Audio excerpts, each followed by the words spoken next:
¿Qué tal? Buenas noches. Sean ustedes bienvenidos a este espacio de conversación de nombre Punto de Fuga. Y yo siempre me considero un hombre muy afortunado.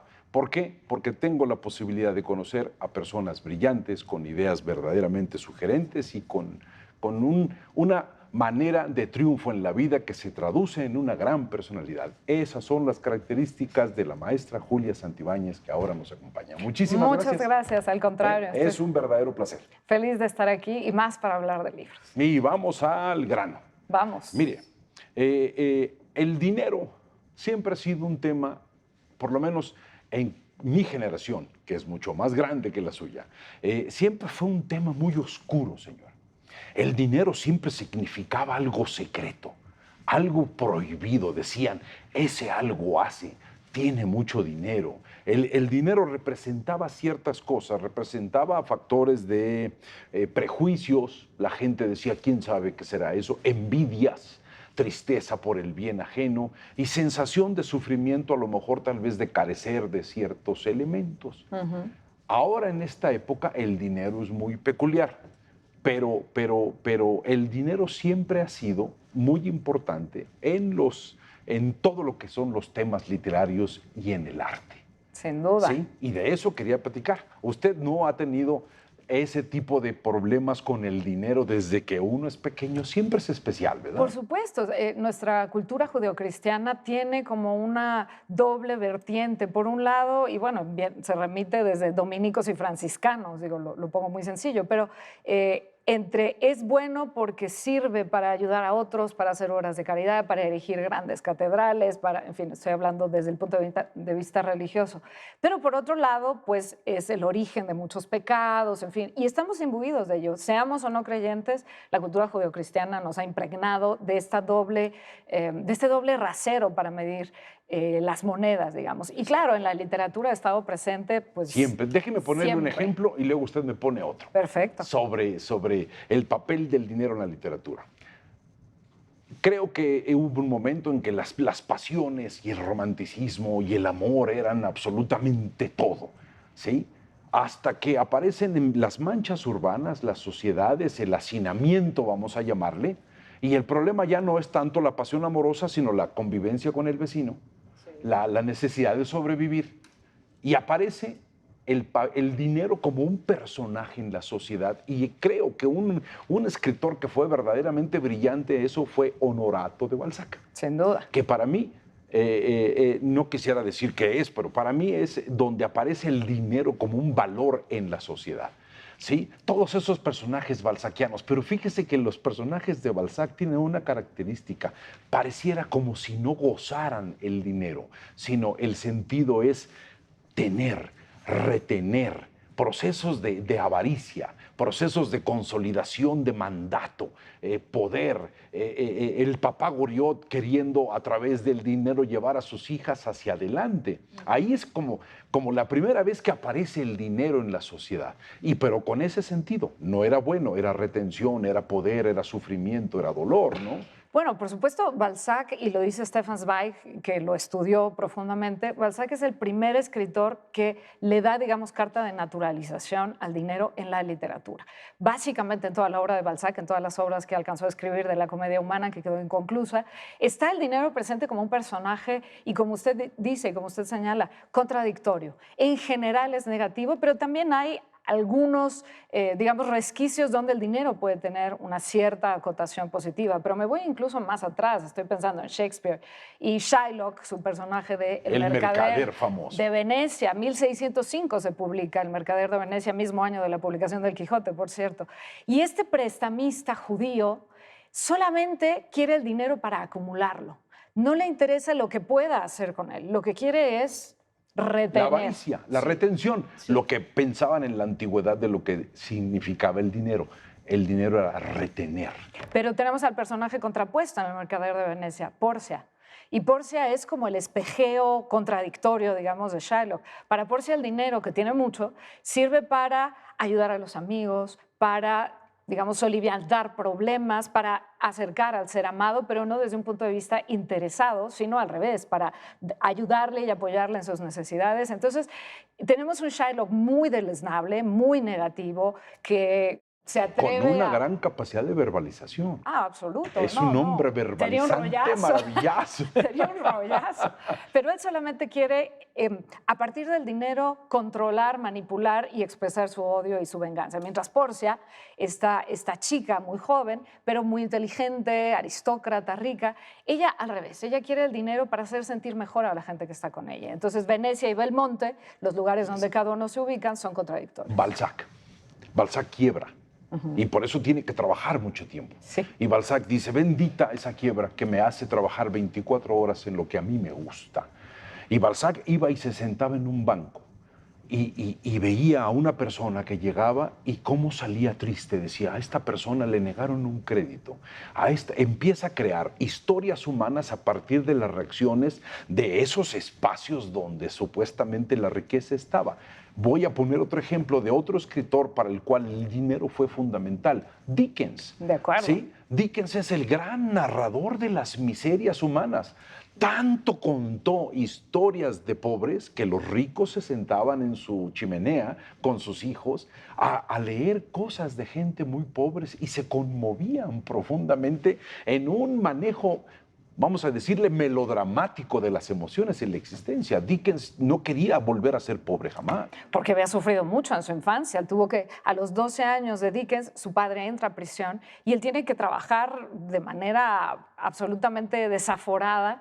Y claro, él vacía, como todo escritor, vacía parte de su biografía en las novelas. Entonces está un Oliver Twist, que es la bondad bondadosa, y estoy siendo absolutamente repetitiva, porque es incluso a veces maniqueo.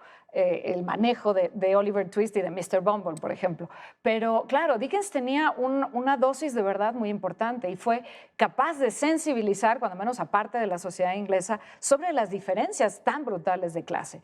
Antes de Dickens, tal vez nadie de las clases altas volteaba a ver hacia abajo. Nadie. Y Él provoca exacto, eso. A partir de Dickens, y esa es una de las grandes fuerzas de la literatura, que nos permite ponernos en otros zapatos y decir, yo no sabía que así se vivía, que así se sentía, que esto pasaba. Fíjese, y Dickens lo logra en la Inglaterra del siglo Él XIX. se prometió a él mismo, y eso lo saqué de la biografía de Stefan Zweig, que tiene un libro maravilloso que es Balzac, Dickens y Dostoyevsky. Los tres maestros. Que eso es una cosa grandiosa. Sí. Dickens se promete no volver a ser nunca pobre por la miseria que vivió de niño. Y Stefan Zweig asume o piensa que por esa lucha contra la gran pobreza y busca la abundancia, que logra la abundancia, cuando Dickens quiere escribir sus grandes tragedias, ya no lo logra. Le falta ese dolor y solamente saca exquisitos melodramas. Y que a veces fue criticado por ser demasiado melodramático, demasiado sentimental, ya pasándose un poco de la raya. Virginia Woolf lo criticó por eso. Pero yo creo que deja personajes muy entrañables, muy cercanos. Bueno, no de balde Un cuento de Navidad, A Christmas Tale, es una de las obras más adaptadas para teatro, para cine, para películas, para todo lo que se nos ocurra, porque quiera uno que no, pues ahí hay un mensaje, digamos, moralizante, pero que nos sigue tocando. Julia, una gran cantidad de heavy metaleros tienen nombre de personajes de Dickens. Nunca había pensado eso. Hay bandas como Hay un Fagin por Deep ahí. Purple, Led Zeppelin, todos estos personajes salen de los nombres de la literatura de Dickens y letras de heavy metaleros que de repente uno dice, ¡ay, qué horror! Y no, o sea, hay que escuchar porque están contando narraciones particulares, pero ya no me Ya quiero se me detener antojó en esto. tener un hijo y ponerle Ebenezer Scrooge. Oiga, quisiera que me contara algo sobre una pequeña plática que usted y yo tuvimos, la novela Hambre, ¿sí? Qué cosa que yo no la espeluznante. conozco. Tiene que leerla. De verdad, no va a salir igual después de ese libro. Es una novela de Knut Hamsun, escritor noruego que ganó el premio Nobel en 1920, pero Hambre se publica en 1890. Y Hamsun dijo, quiero escribir sobre las oscilaciones de un alma vulnerable. Y en realidad no pasa demasiado, no hay como una gran trama, sino es un protagonista que sufre un hambre, pero un hambre enloquecida, un hambre que lo hace comer virutas de madera de la calle para tratar de sentir que está ingiriendo algo. le quita los botones a su único abrigo en un invierno crudísimo. O sea, el para hambre es una tratar de necesidad y una vendernos. metáfora al mismo tiempo. Sin duda, es simbólica a morir la novela, pero es extraordinaria porque permite asomarse a las muchas fracturas internas y sociales que genera la falta de dinero. En este caso no es el dinero, sino la falta de dinero. Y el protagonista es al mismo tiempo un loco soberbio, se siente escritor muy importante, entonces considera que la habitación donde vive pues no es digna de alguien con intereses intelectuales, pero el tipo no tiene que caerse muerto. Entonces va entre ambos, digamos, polos y hay un momento espeluznante para mi gusto donde él de pronto se ríe a carcajadas desesperadamente y se golpea las rodillas porque está muerto de hambre. Y en un segundo momento dice: qué día tan bello, ojalá tuviera algo que comer en este día tan bello. Llega hasta lo más hondo esta novela. El hambre es la metáfora de la existencia. Sin duda. Sin hambre tú no vas a poder desarrollar conocimiento. Pero mire, hemos hablado siempre, ya estamos como nuestros viejos hace 60 años hablando del dinero como carencia. Claro. Hablemos como el dinero en la forma en que se puede dilapidar. El gran Gatsby de Scott, sí, que parece banal, la profundidad dentro de la banalidad y dilapidar fortunas, que así era la personalidad de Scott Fitzgerald, ¿no? Claro, a los años 20, Gatsby, que tiene toda una larga historia detrás, pero solo quiere ver al futuro y quiere un poco reconciliarse, cuando menos es mi lectura, un poco reconciliarse con la vida a pesar de todos los pesares, a partir del amor, que luego le sale el tiro por la culata. Pero Gatsby es un gran personaje. De la culpa de falta de esfuerzo, ¿no puede ser? Sí, yo creo que sí. Pero se quiere reconciliar porque de alguna manera sabe que eso no le pertenece o no le pertenece por todo derecho, digamos. Entonces, claro, Fitzgerald fue, junto con los otros grandes novelistas estadounidenses del periodo, no sé, pienso en Faulkner, pienso en Hemingway. No, hombre, son figurones de la literatura. Y tienen una visión de rayos X que penetra hasta las tripas de sus personajes y son capaces de revelar estas sutilezas que de otra manera nosotros no percibiríamos. Lo que hace Tom Wolfe con La hoguera de las vanidades, ¿no? Por supuesto. Por supuesto. Que verdaderamente saca a partir de eso la poca efectividad emocional de los seres humanos cuando están viviendo con las necesidades satisfechas. Cuando están cubiertas, como usted señala, pues cuando no hay hambre, entonces uno puede sacar a relucir las más aviesas intenciones. No quiere decir que los ricos no las tengan, pero las enfocan quizá de otra manera. Y vuelvo a Shakespeare, porque uno siempre tiene, creo que volver a Shakespeare. Ahí regresa uno siempre, ¿no? Señora. Uno siempre tiene que acabar y empezar en Shakespeare.